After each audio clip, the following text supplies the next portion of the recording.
Programang ito ay rated SPG. Striktong patnubay at gabay ng magulang ang kailangan. Maaaring may masiselang tema, lengguwahe, karahasan, sexual, horror o droga na hindi angkop sa mga bata.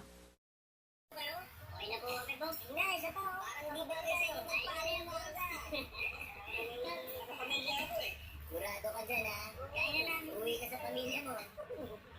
Mag-iingat kayo. Salamat po. Salamat po. Buti na lang, walis mo. Wala ka sa pulutan niya. Siguro ay naman yung bodega na. Sir Michael, thank you nga pala din sa libre mo. Oo, muna akong tinatawag na Sir Michael. Kaya ito sinasabi sa yun eh. Kung kamay, ay, tama. Alam mo, hindi pa rin ako makapaniwala na kayo ni Diyos ay nagkatulog yan. Alam mo ako rin, pero patay na patay ako. Pero no? Pero alam mo, sa'yo ako bilog eh. Sino isang taon ka nang umaaligid-aligid kayo? Hindi pa rin nililigawan.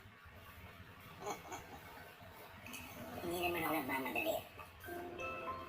Ibig sabihin mo yung makinang yan eh.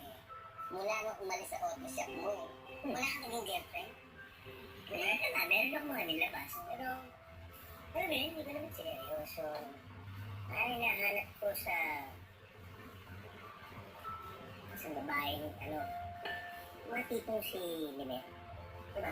Wow. Alam mo, bro, nothing against Limet.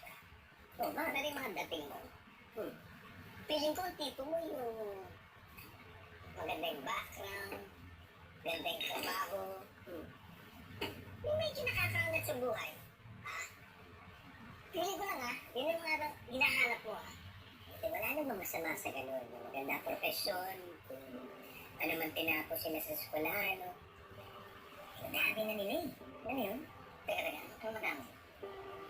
Ayun, napag-aaral. Oo, marami. Parang pare-pareha na sila. Yung mga nakaraan ko ganun eh. Pero yung simpleng katangian na hinahanap ko sa isang babae. Nakakilingat eh. Siguro dahil matagal ko na siyang kilala. Gusto ko yung simple lang eh.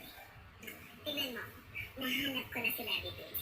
Pag nakahanap ka na ng Latitudes mo, hindi mo na mamimiss si Annalyn. Alam mo kung bakit?